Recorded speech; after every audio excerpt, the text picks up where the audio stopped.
तर नमस्कार YouTube family. तर आज व्हिडिओ काढायला सुरुवात केली तर इतके दिवस व्हिडिओ बंद होतं बरं का. आपलं कारण बी तसंच होतं, आमचं वडील आजारी होतं.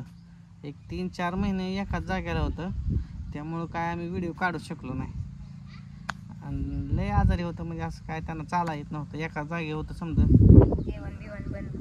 जेवण खात नव्हतं, काय नव्हतं. मग त्यात आम्हाला काय असं त्यात व्हिडिओ काढू वाटलं नाही तर आम्ही व्हिडिओ काढले नाहीत. त्यामुळं अकाउंट आमचं लय दिवस झालं बंद आहे, कारण काही वर्ष होत आलं बंदच आहे. त्यात झालं 4-5 महिने त्यात गेलं त्यांच्या आजारात. आणि एक दिवस असं झालं की एखाद दिवशी ते वारलं. आता वारून बी 7 महिने झालं, त्यामुळं आम्हाला काय व्हिडिओ काढू वाटलं नव्हते बरं का. मग आजच्यापासून आम्ही आज व्हिडिओ चालू करावं म्हणलं. लय दिवस झालं आपलं व्हिडिओ बंद आहेत. ते झालं असं वडिलामुळं बंद होते, त्यामुळं आम्ही व्हिडिओ काढू शकलो नाही. तर आजपासून तुम्हाला व्हिडिओ आपले बघायला मिळतील. तर रोज व्हिडिओ बघायला मिळतील तुम्हाला आमचे. अजून तुमचं काय? तर आमची शीतल बघा म्हणली म्हणली व्हिडिओ आपण आजपासून चालूच करू काढायला.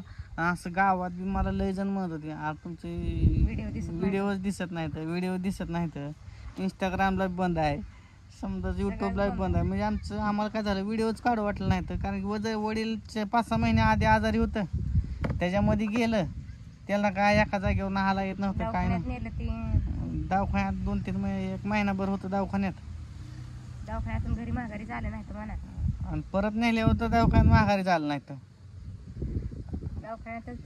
दवाखान्यातच वारले. मग तिथनं आता 4-5 महिने गेले, त्यात काय आम्हाला व्हिडिओ काढू वाटलं नाही तर. त्यामुळं आता फायनली आज पहिला व्हिडिओ काढायला लागलोय बघा.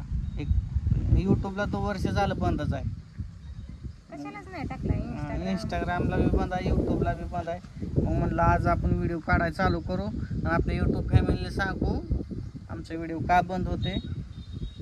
तर आम्हाला असाच सपोर्ट करा, बाकी काही म्हणणे नाही.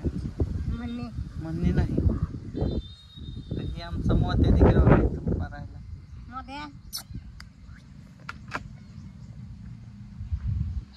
आणि आमची बायको. तर बाय बाय मित्रांनो, भेटू उद्या. नक्की व्हिडिओ तुम्हाला उद्यापासून रोज बघायला मिळतील. तर बाय.